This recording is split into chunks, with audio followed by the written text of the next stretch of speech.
How's it going, everyone? Dr. Frankie Bashan here with you all, and it's Thursday, and I'm thrilled to be here again with you. For those of you that have subscribed to my channel, thank you, thank you, thank you so much for supporting me and encouraging me to continue doing what I do. I love being here with you all. And for those of you that are new to me, I'm a clinical psychologist, board certified sex therapist, been practicing for over 2 decades.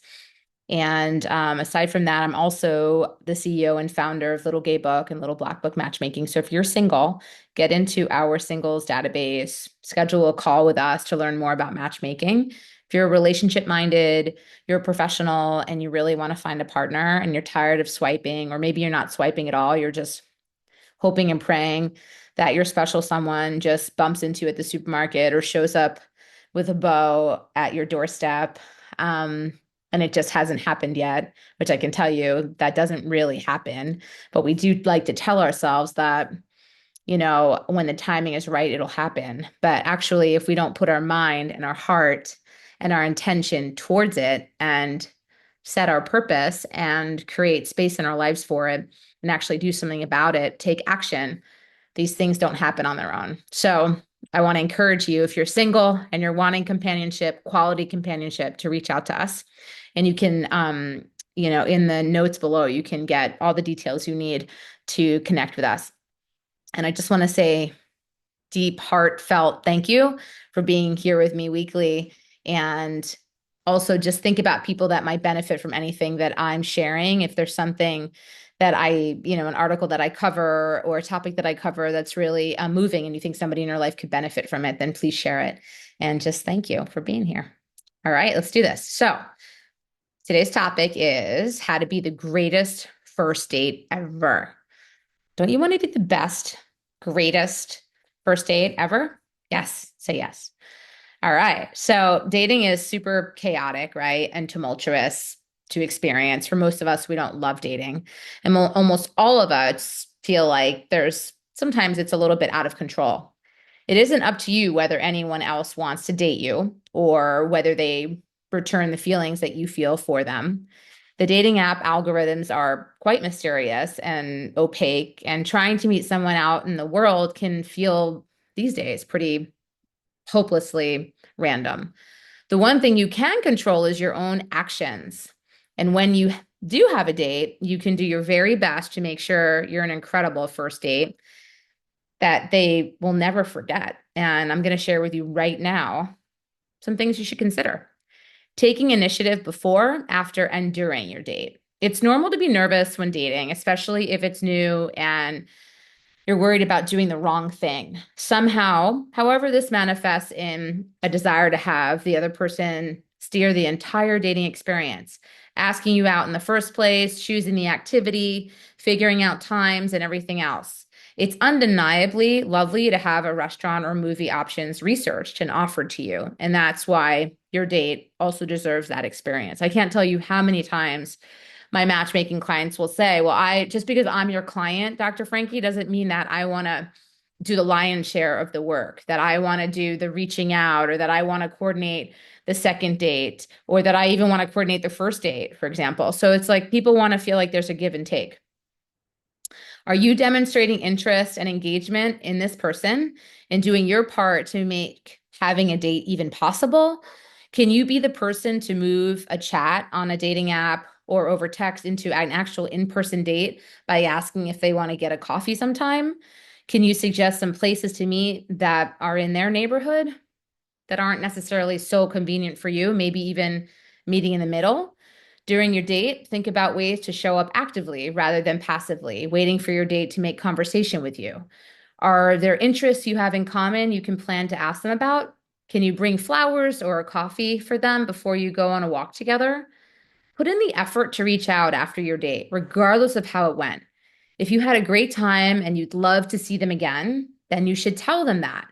So let them know why you enjoyed it so much, a characteristic of theirs you really, really liked, you're really into, or something they said that you're still thinking about. Make a point of offering up a specific and actionable next date, if possible, to show that you mean it. Even better than hearing, I'd love to see you again, is, are you free this weekend? I'd love to take you to see my friends play and grab a drink after. If you didn't feel a spark, let them know that too and be kind. Sending a clear and direct message, a text is totally fine telling them you had a great time, but don't see this as a romantic connection, helps the other person manage expectations and make informed choices. If you're someone who has trouble delivering bad news, remember all the times you've appreciated knowing what's next, even when it isn't what you'd prefer. And nobody likes being ghosted.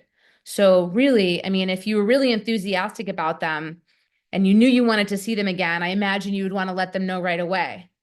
Give them the same respect if you actually realize that you're not interested and you don't actually want to go on another date with them. Send them a very kind message saying, thanks, but no thanks. Focus on being interested than interesting. Many of us worry about what to say on a first date. How do you come across as funny, charming, and appealing when you feel so boring? The great news is that this doesn't need to be your goal. Instead of thinking about going into a date trying to impress the other person with what kind of person they are, focus on impressing them with how attuned and attentive you could be to them as a partner. This means using all of your active listening skills. And if you want to know what those are, go back to my blog, go back to my videos, and I talk plenty about it. Nod and explain when they share something important and mirror their emotional reactions to show that you care when they talk about how awful their best friend's ex was. You can roll your eyes and empathically agree. Rephrase what they share back to them to check for understanding and show that you're listening and that you're really actually hearing them. Wow, it sounds like you didn't intend to be working in the industry you're in now, but you found it really fulfilling anyway. That's so cool. And of course, we've all heard horror stories of people being trapped in hours long dates without being asked about themselves at all, not even once. Asking questions is absolutely crucial, but the right kind of questions is important too. You aren't trying to quiz someone about their biography. And it's not, you don't want to have them feel like it's a job interview. You're actually trying to learn more about their interior parts of themselves, right? What makes them tick? So rather than, do you have any siblings? Ask something more open-ended like, who in your family are you closest to? Might yield better results and open up deeper conversation. Open-ended questions, keep that in mind. When they do share, listen actively and then be prepared to ask some follow-up questions. If their closest family member is a cousin they grew up with, you can ask, wow, it's so cool that you've remained close all these years. How have you both changed since then? Clear is kind when it comes to communication. Dating is a vulnerable process, and the first few dates with someone can be incredibly nerve-wracking. One of the kindest things you can do for both yourself and your date is communicate clearly about both positive and more challenging things. It lets you both know exactly what you're working with at any given time without having to, guess or mind read, and establishes a hugely important foundation of trust if you do continue dating each other. This doesn't have to be hard. Start with giving compliments. While we might be nervous about coming off as too much or too forward on a first date, sharing the positive thoughts about your date will generally be enormously welcome. Are you impressed with the red lipstick they wore for your date? Think their style is so cool and edgy? Do you notice yourself having the realization that they're really funny as they're telling a story about their useless coworker? Share these things as they're coming up on the date. It's a bad feeling to walk away from your date having no idea whether the other person was actually into you at all, and a great feeling to walk away from a date knowing it went really well.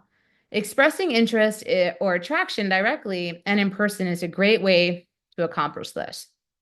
And remember, we're adults, right? We got to act like adults when we're dating. It's also important to be direct and honest about stuff that may be more challenging, even on a very first date. If you don't align on whether you want kids or what kind of relationship you're looking for, it's important to be upfront about it. This may sound obvious, but a very human instinct is to actually say what we think the other person wants to hear, or at least to hedge a little bit. This goes double if we think we could really like this person. As understandable as this impulse is, it's very hard to get a relationship back on the right track if we've started it off with a foundation of misrepresentation. Maybe the hardest and most important thing to be honest about your feelings on the date. If you know you aren't feeling it or you know you're looking for something different, it's helpful to just say so. While it may feel really harsh to send a message saying you're not interested, think about how much harsher it would be to continue seeing them for several more dates and then gradually fade out or ghost them altogether, leaving them confused and hurt, quite frankly. You can even develop a script to use. Thanks for meeting last night. I had a great time. After having had some time to think about it, I don't think I feel a romantic connection. And I don't think we're actually maybe even looking for the same things, but I really appreciated getting to know you and I wish you the very best. You can even offer to be platonic friends as long as you actually genuinely mean it. I think people sometimes throw that out there when they don't mean it and it doesn't feel good. So anyway, those are my thoughts for this week. Let me know your reactions. Let me know if there's any, kind of questions that come up. And if there are any topics that you would love for me to cover, post them below, email us directly, and I'd be happy to see if I can actually share my thoughts and my suggestions on other topics that I haven't covered. So thanks again for being here with me. And I hope you all have a great rest of the week and fantastic weekend. And I'm sending you great big hugs and kisses. Take care, everyone.